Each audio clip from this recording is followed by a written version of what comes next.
Hello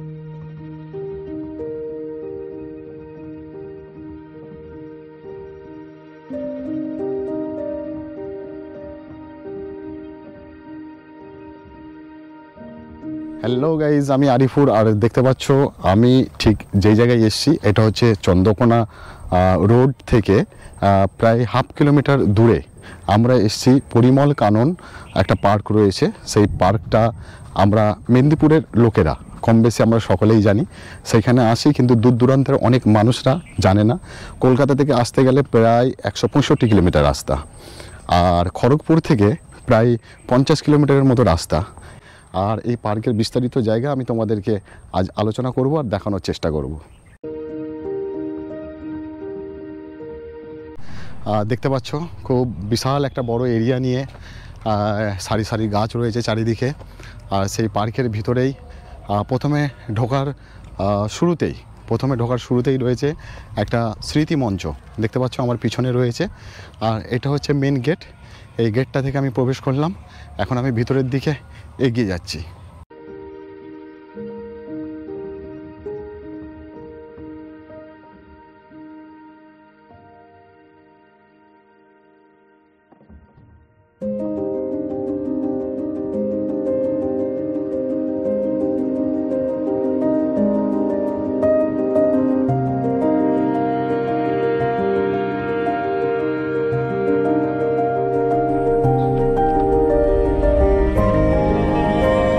আসলাম ভাই, তোমাকে কেমন লাগছে বলো?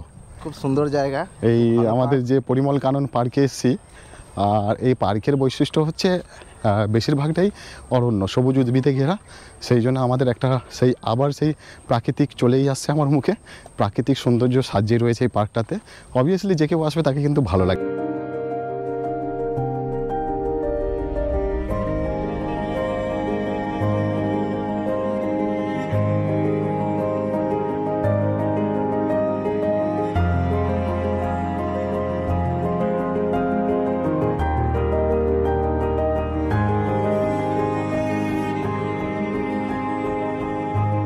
এক ধরনের বলা যেতে পারে এটাও একটা কিন্তু ছোট জঙ্গল, কারণ দেখতে পাচ্ছ পুরো যেইভাবে যে গাছগুলো রয়েছে বেশিরভাগটাই কিন্তু পুরো সবুজ উদ্ভিদে ঘেরা রয়েছে। আমি তোমাদেরকে চেষ্টা করছি এই সম্পূর্ণ পার্কটাকে ঘুরে তোমাদের বিস্তারিত দেখানোর জন্য, তার সাথে আলোচনা করার জন্য। এটা প্রত্যেক দিন খোলা থাকে, প্রত্যেক দিন তোমরা আসতে পারো। এর টাইমিংটা আমি আমার ডেসক্রিপশানে জানিয়ে দিচ্ছি। আর টিকিট মূল্য আমি বলে দিলাম পার হেড 30 টাকা। 3 বছর থেকে 60 বছর পর্যন্ত টিকিট দিতে হয়।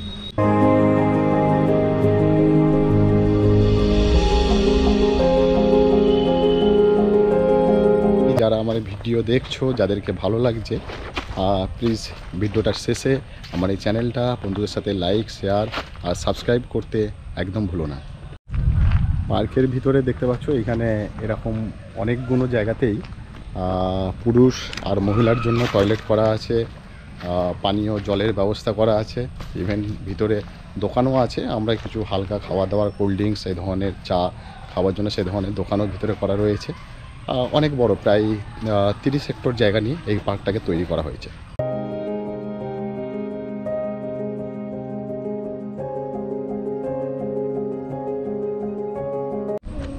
এর ভিতরে রয়েছে ফুলের সুন্দর বাগান আছে, রোজ গার্ডেন, তার সাথে রয়েছে অনেক ঔষধি গাছের বাগান। আর এখানে এই বাগানের ভিতর দিয়ে আমরা চলাফেরা করলে এর একটা আলাদা মজা পাওয়া যায়, তৃপ্তি পাওয়া যায়। সবুজের মাঝখান থেকে ছোট্ট এরকম লাল মাটির রাস্তা করা রয়েছে।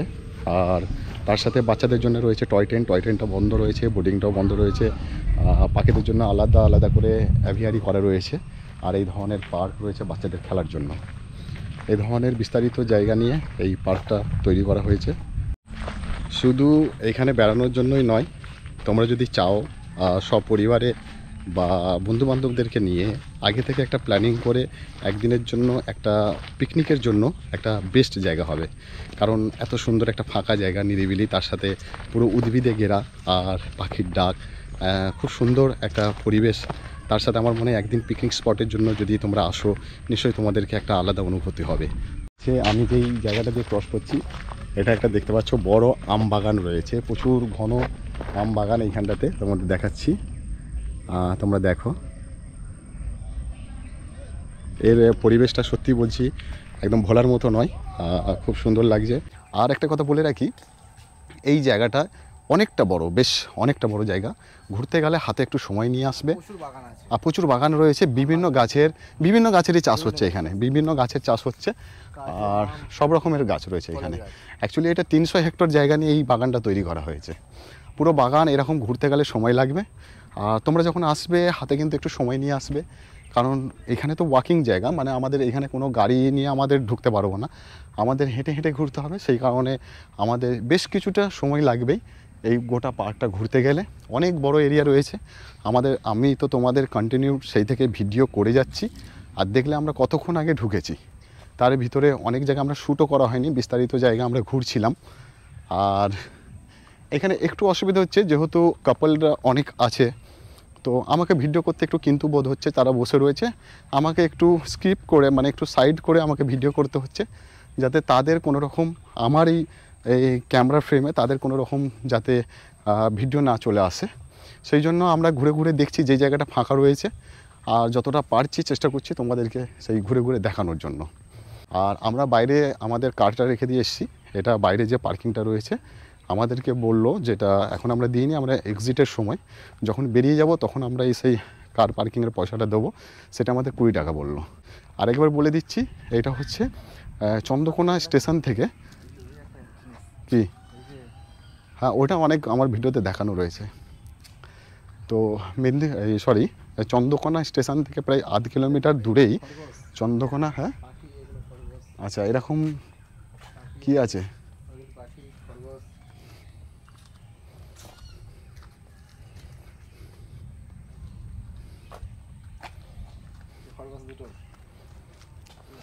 তো যাই হোক, আমি আরেকবার তোমাদেরকে বলে রাখি, ঠিক এটা চন্দ্রকোনা যে রোড রয়েছে, সেই চন্দ্রকোনা রোডের পাশেই এই পার্কটা, পরিমল কানন যে পার্কটা রয়েছে, এই পার্কটায় আমরা আসতে গেলে আমরা বাসে এলে আমাদের খড়গপুর থেকে সুবিধা হবে। খড়গপুর থেকে যারা আসবো তারা হচ্ছে এই চন্দ্রকোনা রোডে, এই চন্দ্রকোনা টাউনে আমাদের নামতে হবে। আর তার সাথে যারা আমরা কার নিয়ে আসবো, প্রায় কলকাতা থেকে 165 কিলোমিটার রাস্তা। আর এটা খোলার সময় কটা থেকে খোলে কাকু এই পার্কটা? আমি বলতে পারবেন না? আর যাক, আমি আমার ডেসক্রিপশানে আমি পুরো দিয়ে দিচ্ছি। যদি তোমরা আসতে চাও, যদি তোমরা আসো এই পার্কে, কটা থেকে কটা খোলা থাকে, প্রত্যেক দিন খোলা থাকে এটা আমি জানি, আমি সেই টাইমিংটা আমি আমার ডেসক্রিপশানে দিয়ে দেবো। আর ভিডিও সম্বন্ধে যদি কোনো কোয়ারিজ থাকে, যদি কোনো প্রশ্ন থাকে, তোমরা কিন্তু আমাকে কমেন্ট করতে ভুলো না।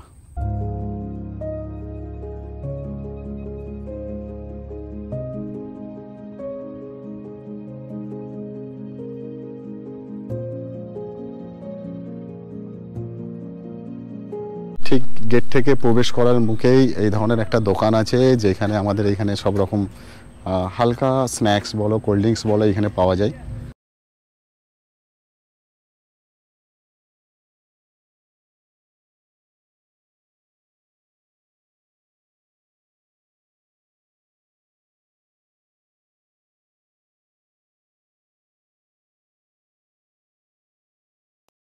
আর এখানের কিছু কিছু জিনিস আমার মনে হলো যে এখানে মেনটেনেন্সের অসুবিধার জন্য সেইগুলো ঠিকভাবে কন্টিনিউ করতে পারিনি। কিন্তু আমরা বাইরে বোর্ডিং দেখলাম, কিন্তু বোর্ডগুলো সব বন্ধ রয়েছে, অনেক কিছু এখানে বন্ধ রয়েছে, তো হয়তো কোনো কারণবশত তারা বন্ধ রেখে। আমরা এই গ্রীষ্মকালের একদম যেটাকে বলো কাঠফাটা গরম নিয়ে আমরা এসেছিলাম এই পার্কে।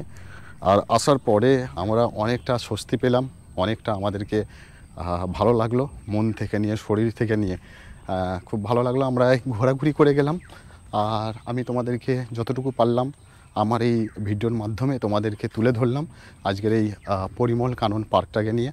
আমার ভিডিও যদি তোমাদের ভালো লেগে থাকে, আমি তোমাদের অনুরোধ করব তোমরা বন্ধুদের সাথে আমার এই চ্যানেলটাকে বেশি করে শেয়ার করো, সাবস্ক্রাইবার করতে ভুলো না। তোমাদের সাথে আবার খুব তাড়াতাড়ি আমার দেখা হবে এই ধরনেরই একটা নতুন জায়গার ভিডিও নিয়ে। ততক্ষণ সকলে ভালো থেকো।